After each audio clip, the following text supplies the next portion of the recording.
الحمد لله نحمده ونستعينه ونستغفره ونؤمن به ونتوكل عليه ونعوذ بالله من شرور أنفسنا ومن سيئات أعمالنا من يهده الله فلا مضل له ومن يضلل فلا هادي له ونشهد أن لا إله إلا الله وحده لا شريك له ونشهد أن سيدنا وسندنا ونبينا وإمامنا ومولانا محمد وبارك وسلم أما بعد فأعوذ بالله من الشيطان الرجيم بسم الله الرحمن الرحيم إنما يعمر مساجد الله من آمن بالله واليوم الآخر وأقام الصلاة وآتى الزكاة ولم يخش إلا الله فعسى أولئك أن يكونوا من المهتدين وقال الله تبارك وتعالى ما كان للمشركين أن يعمروا مساجد الله من آمن بالله واليوم الآخر وقال الله تعالى فلا تدعوا مع الله أحدا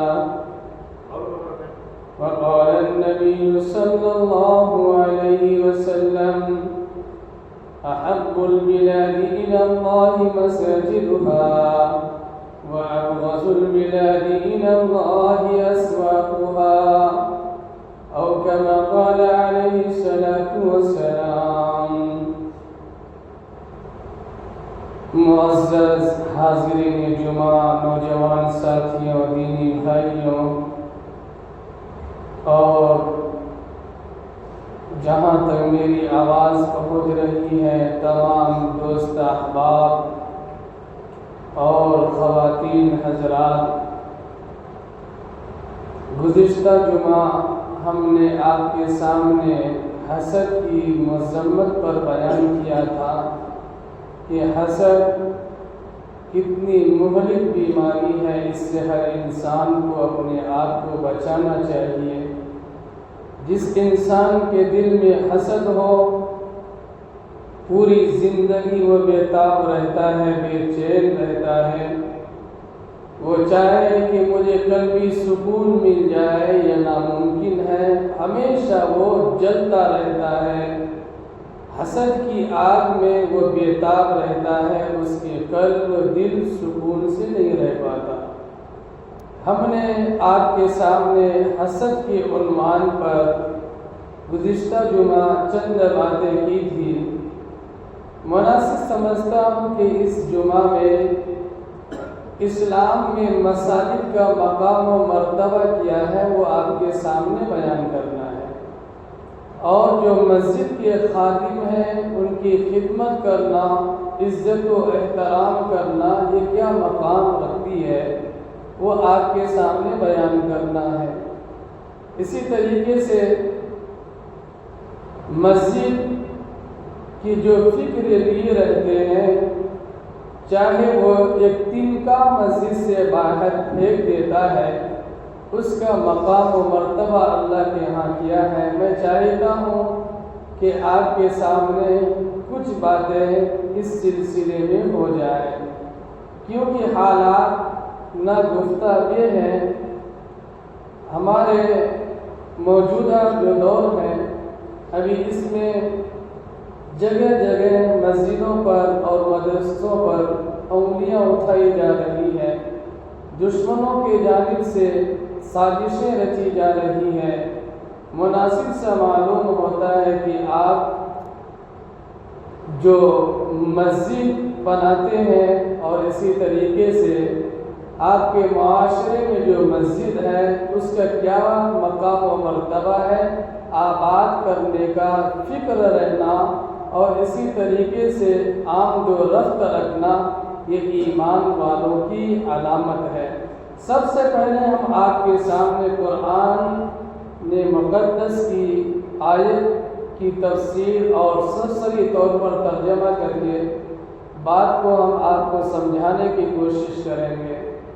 سورہ توبہ میں اللہ تبارک و تعالیٰ ارشاد فرماتا ہے مَا كَانَ لِلْمُشْرِكِينَ أَن يَعْمُرُوا مَسَاجِدَ اللَّهِ، مشرک لوگوں کو یہ حق نہیں ہے کہ وہ اللہ کے گھر کی تعمیر کرے، آباد کرے۔ أَن يَعْمُرُوا مَسَاجِدَ اللَّهِ مَنْ آمَنَ بِاللَّهِ، تو کس کے ذمہ داری ہے، کس کے اوپر یہ بات اور اسی طریقے سے حق بنتا ہے کہ وہ مسجد کی تعمیر یا اسی طریقے سے آباد کرے؟ تو اللہ تبارک و تعالیٰ اگلے جز میں آیت کا خلاصہ یہ بیان کرتا ہے من آمن باللہ والیوم الآخر، جو ایمان لانے والے ہیں اور آخرت پر یقین رکھتے ہیں، ایمان رکھتے ہیں، یہی انسان اللہ کے گھر کی تعمیر کی فکر لیے رہتے ہیں۔ ما کان للمشرکین ان یعمروا مساجد اللہ من آمن باللہ والیوم الآخر۔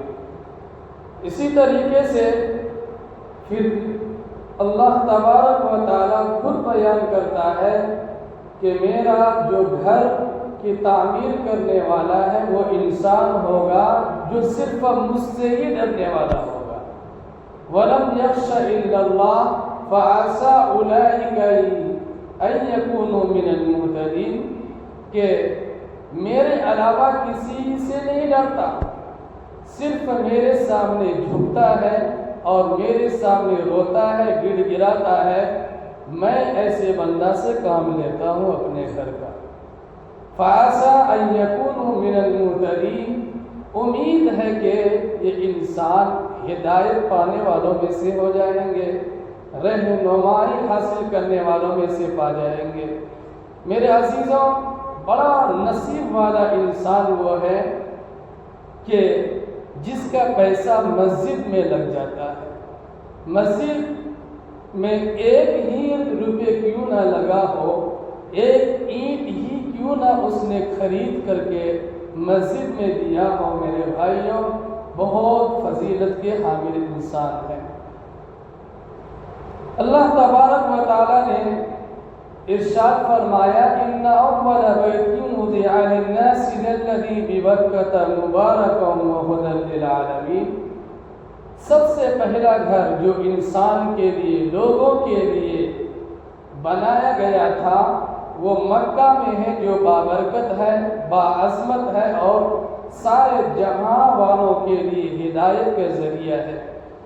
مکہ یہ اللہ تبارک و تعالیٰ نے بتدریج کام لیے ہیں۔ پہلے فرشتوں نے تعمیر کی، پھر اس کے بعد حضرت آدم علیہ السلام نے تعمیر کی اس مسجد کی، پھر اس کے بعد حضرت ابراہیم، اسماعیل علیہ السلام نے اس مسجد کو کیا کہتے ہیں بنائے ہیں، معمار بنے ہیں۔ معمار کہتے ہیں بنانے والے کو۔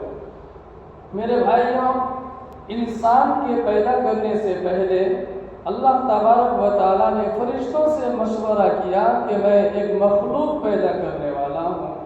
وَإِذْ قَالَ رَبُّكَ لِلْمَلَائِكَةِ إِنِّي جَاعِلٌ فِي الْأَرْضِ خَلِيفَةً قَالُوا أَتَجْعَلُ فِيهَا مَن يُفْسِدُ فِيهَا وَيَسْفِكُ الدِّمَاءَ، تمام فرشتوں نے کہا کہ آپ ایسی مخلوق پیدا کرنا چاہتے ہیں جو زمین میں شر اور فساد کے گہوارہ یہ مخلوق بن جائے گی۔ آپ ایسی مخلوق کیوں کر پیدا کرنا چاہتے ہیں؟ ہم آپ کی تسبیح و تقدیس میں لگے رہتے ہیں، عبادت میں لگے رہتے ہیں، آپ کا اللہ کیا حکمت ہے ہمیں تو کچھ پتہ نہیں ہے۔ میرے عزیزوں، انسان کے پیدا کیے جانے سے پہلے یہ زمین بھی کانپ رہی تھی کہ آپ کیوں ایسی مخلوق کو پیدا کر رہے ہیں جو میرے اوپر ظلم و ستم کے پہاڑ توڑیں گے، گناہ کریں گے اور ہر ایک جانب سے شر اور فتنہ فساد مچائیں گے، آپ کیوں پیدا کر رہے ہیں؟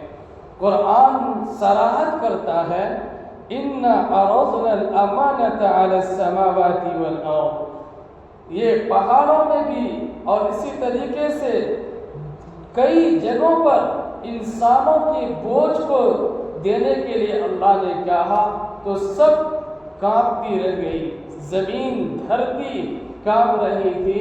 تو میرے بھائیوں، آپ علیہ الصلاۃ والسلام سے کئی دن زمانے کی بات ہے جب قرآن میں اللہ تبارک و تعالیٰ نے اس بات کو بیان فرمایا کہ دیکھو گھبراؤ نہیں، آسمان میں جس طریقے سے میرا گھر ہے، یہاں فرشتہ طواف کرتے ہیں فرشتوں کی جماعت، میں تیرے اوپر بھی گھر بنانے والا ہوں جہاں ساری دنیا کے انسان تیرے محتاج رہے گی، دنیا تیری محتاج رہے گی، دنیا کے چپے چپے سے تیرے پاس آ کر کے دیکھنے کے لیے، دیدار کے لیے تڑپے گی۔ میرے بھائیوں، یہی وجہ ہے کہ مکہ مسجد الحرام، گویا کہ یہ جو جتنی مسجد ہے دنیا میں وہ کیا ہے، ایک شاخ کے مانند ہے یہ دنیا کی مسجدیں، اور مسجد خانہ کعبہ بیت اللہ شریف وہ مین ہے اور اسی طریقے سے اسلام کا مرکز ہے، تمام مسجدوں کی ماں ہے وہ۔ اور اسی طریقے سے جیسا کہ آپ یوں سمجھ لیجئے گا کہ برانچ سے سمجھیے، کوئی ایک ہائی اسکول ہے، وی آئی پی ہائی اسکول ہے، زبردست ہے، ایک جگہ ہے تو اس کے کئی برانچز ہے، اسی طریقے سے مسجد الحرام ہے، اور جتنی مسجد دنیا میں ہے وہ سب کیا ہے، برانچ ہے۔ گویا کہ یہ جنت کا ایک حصہ ہے، جب قیامت قائم ہوگی تو یہ زمین سمیت اللہ تبارک و تعالیٰ خانہ کعبہ کو، دنیا کی ساری مسجد کو جنت کی ایک کیا کہتے ہیں حصہ بنا دیا ہے۔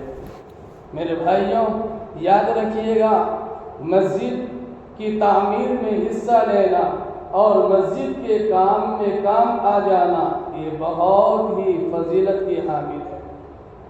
ہم سمجھتے نہیں ہیں، مسجد سے ہی ہم لوگ بہت سارے فائدہ حاصل کرتے ہیں۔ میرے بھائی، کوئی بھی معاملہ پیش آتا ہے، نکاح ہو یا اسی طریقے سے مسئلہ مسائل بھی اگر پوچھنا ہو، معلوم کرنا ہو تو یاد رکھیے ہم اس سے استفادہ حاصل کرتے ہیں۔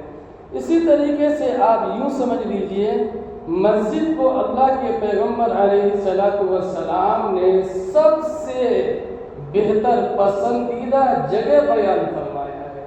بخاری شریف کی روایت ہے، اور اسی طریقے سے امام ترمذی رحمۃ اللہ علیہ نے ترمذی شریف حدیث کی کتاب، بڑی کتاب ہے، امام مسلم صحیح مسلم میں بھی اس کو بیان فرمایا، احب البلاد الی اللہ مساجدها وابغض البلاد الی اللہ اسواقها۔ اللہ کے نزدیک سب سے زیادہ محبوب جگہ دنیا بھر میں کون سی جگہ ہے؟ وہ مسجدیں ہیں۔ کیا ہے؟ مسجدیں ہیں۔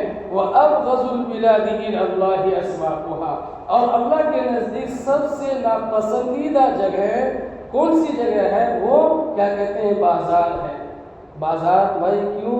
بازار بھی تو بھی ضرورت کی چیز وہاں ہمیں ملتی ہے، بازار کو کیوں غلط کہہ رہے ہیں، ناپسند جگہ کہہ رہے ہیں؟ اس بنیاد پر کہہ رہے ہیں کہ اس میں مکاری ہے، دھوکہ ہے، لوٹ مار ہے، شیطانی اڈا ہے، اسی طریقے سے جھوٹ بول بول کر کے انسان کما رہا ہے، تجارت کر رہا ہے، اسی طریقے سے بد نظری ہے، زنا ہے، اور اسی طریقے سے نہ جانے کیا کیا خرافات ہے، جس کی بنیاد پر رسول اکرم صلی اللہ علیہ وسلم نے کیا فرمایا؟ وَأَبْغَضُ الْبِلَادِ إِلَى اللَّهِ أَسْوَاقُهَا۔ میرے بھائیوں، آپ یاد رکھیے، رسول اکرم صلی اللہ علیہ وسلم کی زبان سے نکلی ہوئی بات پتھر سے لکیر مٹ سکتی ہے، لیکن پیغمبر کی بات میرے بھائی جو سن لیا سر آنکھوں پر سر خم کرتے ہیں۔ مسلمان بھی آج کیا کہتے ہیں رسول اللہ پر کوئی بات آ جائے تو وہ خاموش بیٹھنے کو نہیں ہے. تو آپ علیہ السلام جس جگہ کو محبوب بتلایا وہ کون سی جگہ ہے؟ مسجد ہے. لیکن مسجد میں آ کر کے کیا کرنا ہے؟ ہم کو اللہ کی عبادت کرنی ہے. امن کی جگہ بتایا ہے کیا؟ مسجد کو. مسجد میں آتے ہیں انسان سکون حاصل کرنے کے لیے. حقیقت میں آپ مسجد میں آتے ہیں تو آپ کے اوپر سکینہ نازل ہوتی ہے، یعنی نیند کی اونگ آتی ہے. اور نیند تو کیوں نیند آتی ہے؟ کہتے ہیں کہ نیند آنے کی بنیادی بات کیا ہے. ہم بازار جاتے ہیں، غور کیجئے گا، اسی طریقے سے ناچ گانوں کی محفلوں میں ہم شرکت کرتے ہیں تو کیسا؟ کبھی بھی نیند نہیں آئے گی. اور آپ چاہیں گے کہ مجھے آرام مل جائے، بالکل نہیں آرام مل سکتا. کیوں؟ اس لیے کہ انسان کی جو روح ہے وہ بے تاب ہوتی ہے، پریشان ہوتی ہے، جس کی بنیاد پر انسان کو سکون نہیں ملتا. اور اسی طریقے سے ہم مسجد آتے ہیں تو مسجد میں ہم بیٹھتے ہیں اطمینان سے، تو ہمارا دل اور قلب اسی طریقے سے روح قرار پاتی ہے، جس کی بنیاد پر ہمیں اونگ آنا شروع ہو جاتی ہے، نیند آتی ہے. میرے بھائیوں، مسجد میں ہم عبادت کے لیے آتے ہیں، یہاں شور مچانے کے لیے نہیں آتے. مسجد صرف ایک عبادت کی جگہ ہے. اسی طریقے سے بعض لوگوں کا یہ بھی طرز و انداز ہے کہ میرے بھائیوں، کوئی چیز کسی کی کھو جاتی ہے، چاہے وہ جانور ہی کھو جائے، تو چھوٹی چھوٹی بات پر مسجد میں اعلان کراتے ہیں. یہ درست نہیں ہے. مسجد عبادت کی جگہ ہے. اللہ کی اذان سے صدا بلند نہ ہونی چاہیے بلانے کے لیے ہے، بلکہ یہ کسی کی بکری کھو جائے، کسی کا بچہ کھو جائے، یہاں تک کہ کسی کے جانور، یہ بلی، مرغ وغیرہ کوئی چیز کھو جائے تو مولوی صاحب اعلان کر دینا، یہ درست نہیں ہے، یہ جائز نہیں، یہ حرام کام ہے. اسی طریقے سے ایک بات یہ بھی سمجھ لیجئے، ہر ایک بات انسان جو ہے بار بار ایک ہی بات کو کیا کہتے ہیں دہرانا چاہتے ہیں. گویا کہ کوئی دعوت دے، مسجد میں اعلان کرو، بار بار اعلان کرو، 2 گھنٹہ 3 گھنٹے گزرے ہیں پھر اعلان کرو. اس سے مطلب یہ ہے کہ آپ اللہ کی رضا کے لیے نہیں کھلا رہے ہیں، بلکہ مخلوق کو راضی کرنے کے لیے، دکھانے کے لیے آپ کر رہے ہیں. ایسا نہیں کرنی چاہیے. میرے عزیزوں، یہی بات ہم آپ کو سمجھانا چاہتے ہیں. امام مسلم رحمۃ اللہ علیہ نے مسلم شریف اس میں یہ حدیث نقل فرمائی ہے، من بنا للہ مسجدا بنى اللہ له بیتا فی الجنہ او کما قال علیہ الصلاۃ والسلام. اسی طریقے سے دوسری حدیث ہے، من بنا للہ مسجدا یبتغی بہ وجہ اللہ بنى اللہ له بیتا فی الجنہ. جس شخص نے دنیا میں اللہ کا گھر بنایا تو اس کے لیے جنت میں اللہ تبارک و تعالی محل بناتے ہیں. کیا بناتے ہیں؟ محل بناتے ہیں. دوسری حدیث کا ترجمہ یہ ہے، جس شخص نے مسجد بنائی دنیا میں، مسجد بنانے کا مقصد یہ ہے کہ صرف میرا رب اللہ راضی ہو جائے، یہ امید کرتا ہوں، تو اس کے لیے اللہ تبارک و تعالی جنت میں محل بنائیں گے. راضی رب کو کرنا ہے، دنیا داروں سے لے کر کے کیا کرنا ہے، دنیا والوں کو خوش کر کے کیا فائدہ ہے. میرے عزیزوں، دنیا والے تو خود فقیر ہے، اللہ سے مانگے، اللہ بہتر انتظام فرمانے والے ہیں. آپ گویا کہ کسی اللہ کے کام آ جا رہے ہیں کسی کام میں، تو یہ نصیب والا انسان اپنے آپ کو محسوس کیجئے کہ اللہ نے ہمیں قبول فرمایا ہے. کتنا نصیب والا، مقدر والا آدمی ہو کہ اللہ نے اپنے دین کی خدمت کے لیے اپنے گھر کی خادم بنایا ہے. یہ محسوس ہونی چاہیے، یہ ہم سب کو احساس کرنی چاہیے. اسی طریقے سے نہ جانے دنیا بھر میں کتنے ایسے انسان ہیں 7,000 مسجدیں بنا کر کے گزر گئے، لیکن پتہ نہیں کہ اس کی بنیاد رکھنے والے کون ہیں، کون بنائی اس مسجد کی تعمیر کس نے کرائی ہے، کون بنیاد رکھے، اس کی کوئی بھی وجود نہیں ہے۔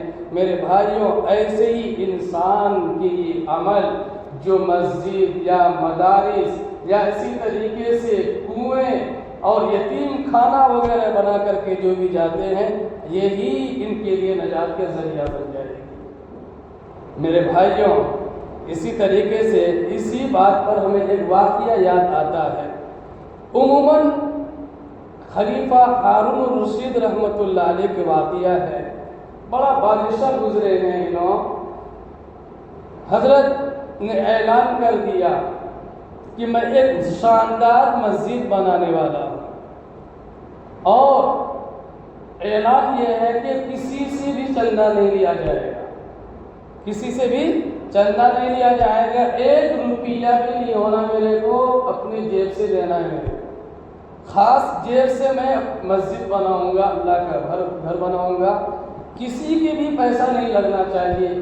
پورے بغداد شہر میں اعلان کر دیا گیا، مسجد بنائی جا رہی ہے، تعمیری کام ہو رہی ہے، اور اسی طریقے سے ایک لکڑہارا ہے، کمزور مزدور انسان ہے، اس نے سوچا کہ یہ تو عجیب و غریب سی بات ہے، کیا اللہ کے گھر صرف مسجد یہ بڑے لوگ بادشاہی لوگ بنائیں گے، انہی کے پیسہ لگنا، کیا مزدوری کرنے والوں کا حق نہیں ہے کچھ؟ کیا اس نے محسوس کیا، تو اس نے دل میں خیال پیدا کیا کہ میں کسی طریقے سے کوئی نہ کوئی چیز میں ضرور حصہ دوں گا۔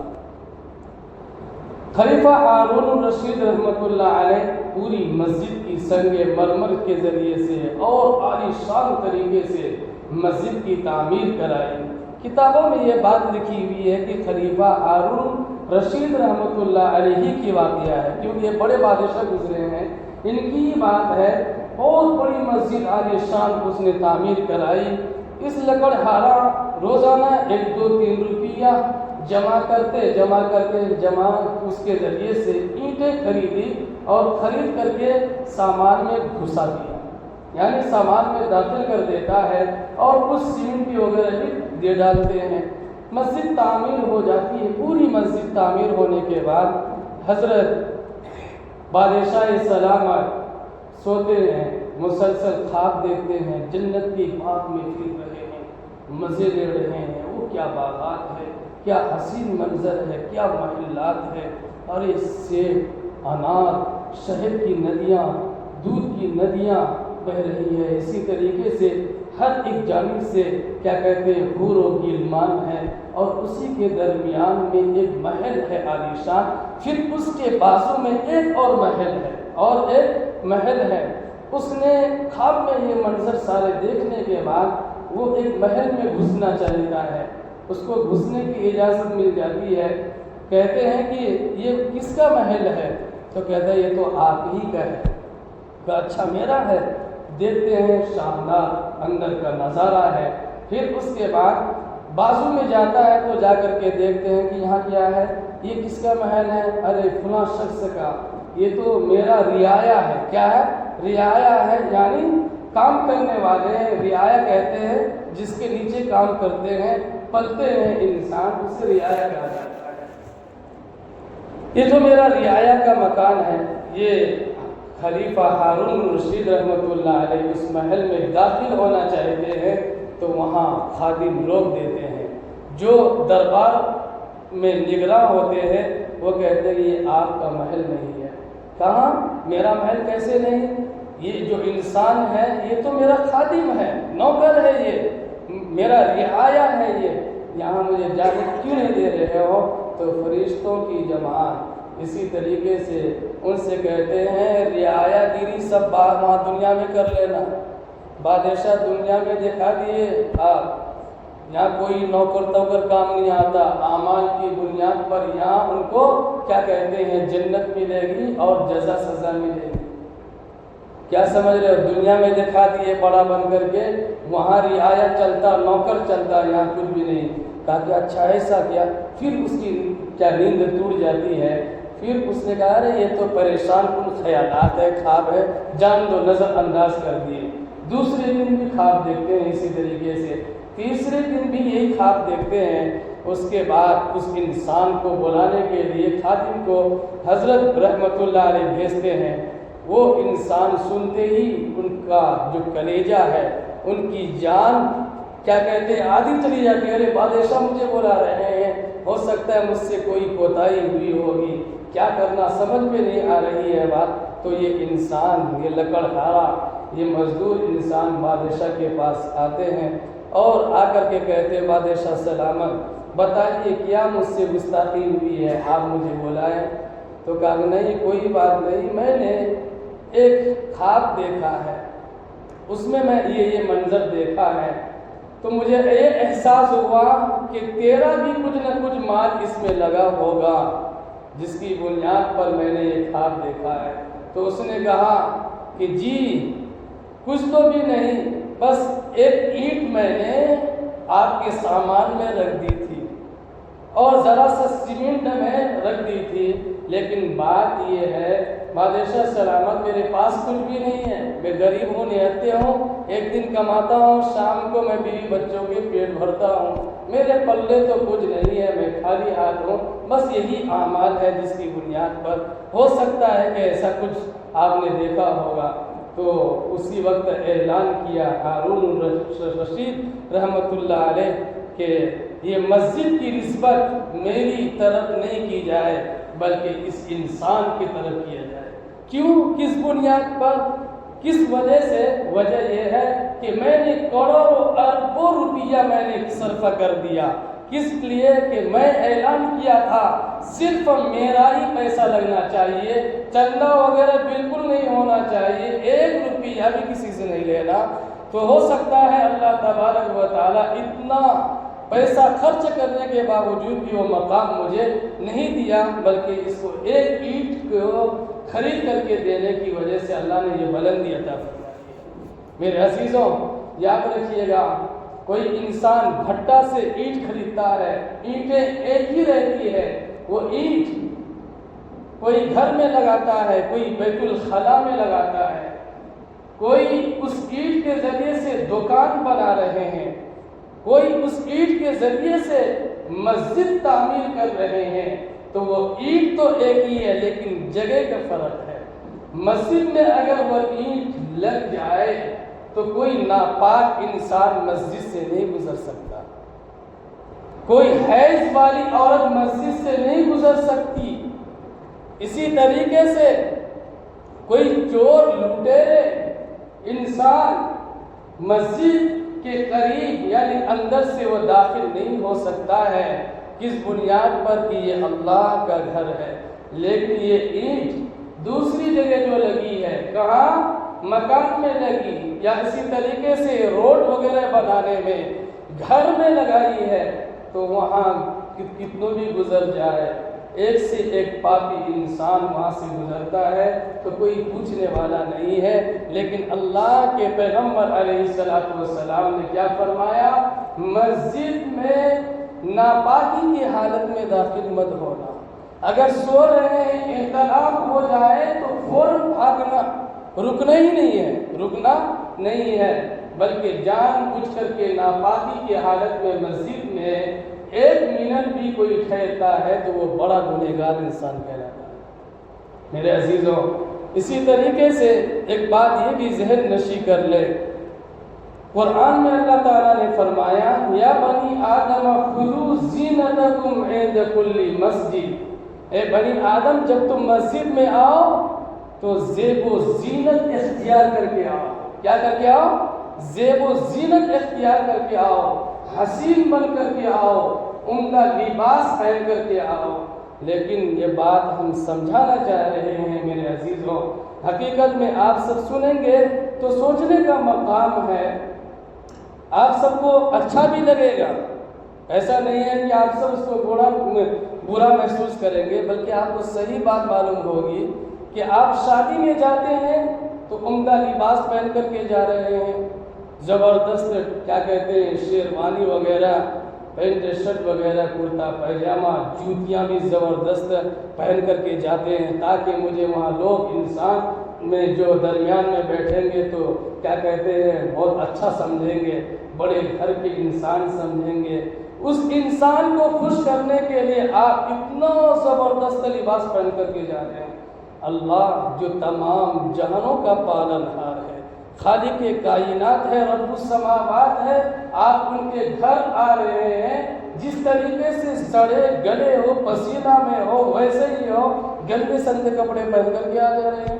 بلکہ جو چندے کی ٹوپی ہے نا، پلاسٹک کی کپڑے کی ٹوپی پہن رہے ہیں، کیا آپ اس ٹوپی کے ذریعے سے کسی دعوت میں فنکشن وغیرہ میں جا سکتے ہیں؟ نہیں جا سکتے۔ یہ سوچنے کا مقام مرتبہ ہے میرے عزیزوں، اپنے رب کے سامنے آ رہے ہو تو پھٹیچر بن کر کے آ رہے ہو، جب دوسرے ہاں دیگر جگہ جاتے ہو وہاں اچھا زیب و تن اور حسین بن کر کے دکھاتے ہو، تو گویا کہ ایسا معلوم ہوتا ہے کہ اللہ کی محبت، اللہ کا مقام و مرتبہ یہ انسان سڑے گلے انسان سے کیا کمتر ہے؟ میرے بھائیوں، اللہ ہر چیز پر قادر ہے، تمام جہانوں کی ہر چیزیں ان کی زیر نگی ہے۔ اللہ تبارک و تعالیٰ نے ارشاد فرمایا، قل ان صلاتي ونسكي ومحياي ومماتي للہ رب العالمین۔ اے نبی جی آپ کہہ دیجئے میری نماز، قل ان صلاتي ونسكي میری قربانی، ومحیاي میرا جینا مرنا اس رب کے لیے ہے جو تمام جہانوں کا پالنہار ہے، خالق کائنات ہے، رب العالمین ہے، ان کے لیے ہے، بلکہ کسی اور کے لیے نہیں ہے۔ جب اپنے رب کے سامنے آپ آتے ہو تو بہترین طریقے سے آؤ۔ اور اسی طریقے سے حدیث میں یہ بات آئی ہے، جس کے رکعت چھوٹ جائے تو یہ بھاگے بھاگے نہیں آنا، بلکہ اطمینان سے وقار کے ساتھ آنا تاکہ نماز میں دل لگے۔ بعض لوگ صحیح سے تکبیر تحریمہ بھی نہیں کہتے ہیں، اللہ اکبر شامل ہو جاتے ہیں، اس کی نماز نہیں ہوگی۔ تکبیر باضابطہ آپ کو دینا ہوگا، اطمینان کے ساتھ کھڑے ہونا ہے۔ رکعت چھوٹ جا رہی ہے، چھوٹ جانے دیجئے، لیکن تسلی کے ساتھ کھڑے ہونا ہے۔ لیکن ایسا کرتے نہیں ہیں۔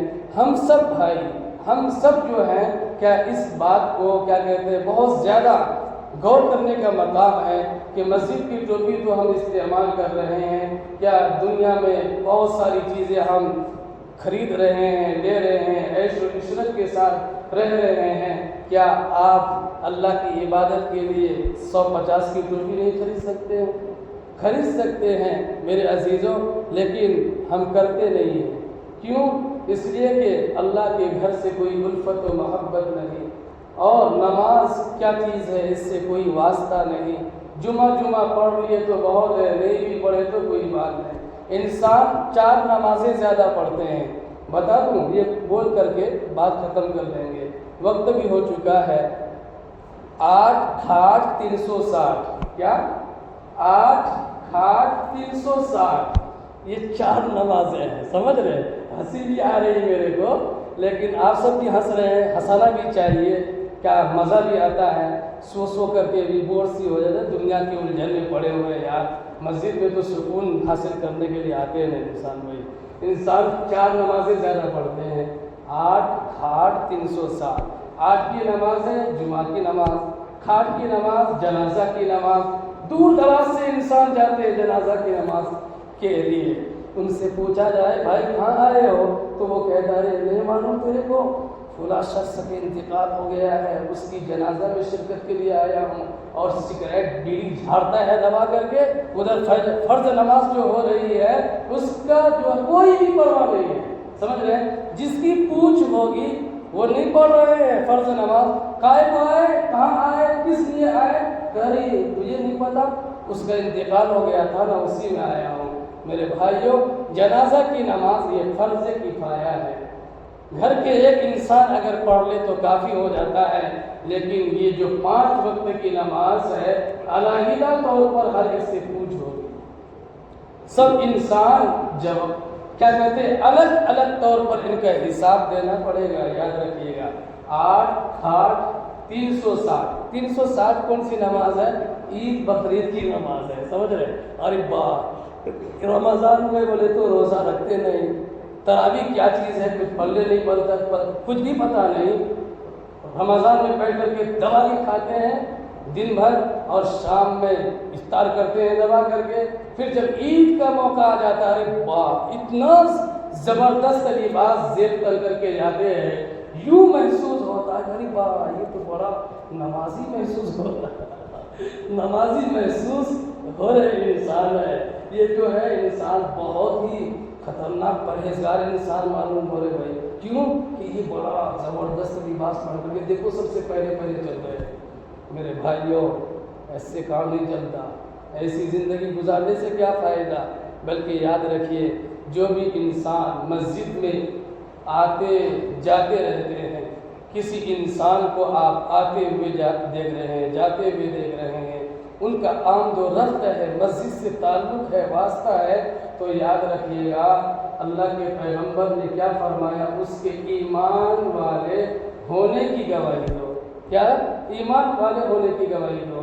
ایک حدیث میں آپ نے سنا ہوگا کہ جس کی ایک نماز ہو چکی ہے، فجر کی نماز اس نے پڑھی، ظہر کی نماز کے لیے وہ بیتاب ہے، دل مسجد سے اٹکا ہوا ہے، تو یاد رکھیے گا ایسے انسان کے لیے رسول اکرم صلی اللہ علیہ وسلم نے فرمایا ان کو عرش کے سایہ اللہ عنایت فرمائیں گے. عرش کے سایہ کے علاوہ جہاں کوئی بھی سایہ نہیں ہوگا اللہ ان کو عرش کے سایہ میں رکھیں گے. ہم امید کرتے ہیں میرے بھائی آپ نمازوں کی پابندی کرو گے، مسجد کی ادب و احترام کریں گے آپ، اور مسجد میں جو خدمت کر رہے ہیں آپ ان سے واسطہ رکھیں گے، محبت رکھیں گے، مسئلہ مسائل پوچھیں گے. میرے بھائیوں یاد رکھیے گا اس سے آپ تعلق رکھیں گے، محبت رکھیں گے تو آپ کو بہت ساری باتیں معلوم ہوں گی. بہت صرف میں ہی نہیں کہہ رہا ہوں، میں جو تو میں نہیں بول رہا ہوں، میرا نہیں، میں جو ہوں سو ہوں، رہنے دیجیے. آپ کہیں بھی جائیے علماء دین کی خدمت کرنا، آپ ان کی عزت و احترام کرنا. لیکن کچھ بہت سارے لوگ ہیں بدتمیز بد تہذیب جسے پتہ نہیں، کوئی خبر نہیں ہے. میرے بھائیوں علماء دین کی خدمت کرنا گویا کہ آپ رسول اللہ کے وارث کی خدمت کر رہے ہیں، محبت کر رہے ہیں. جس بھائی کو مقام و مرتبہ پتہ ہے ان چیزوں کا، حقیقت میں وہ سمجھتے ہیں اور اسی طریقے سے اللہ کے گھر سے بھی تعلق رکھتے ہیں، اور اسی طریقے سے جو بھی خادم ہیں، وہ چاہے مؤذن صاحب ہو، امام صاحب ہو، چاہے وہ جھاڑو پوچھا لگانے والے ہو، بیت الخلاء صاف کرنے والا کیوں نہ ہو مسجد کا، ان کے بھی مقام و مرتبہ رتبہ ہے، ان سے بھی اچھی طریقے سے پیش آنا ہے. یہ صرف ہم اپنے لیے نہیں بلکہ کہیں بھی آپ کو ایسا موقع مل جاتا ہے تو آپ یہ خدمت کر کے دیکھیے گا، آپ کو بڑی خوشی ہوگی اور اس چیز کو آپ محسوس کر پائیں گے. باری تعالیٰ سے دعا فرماتے ہیں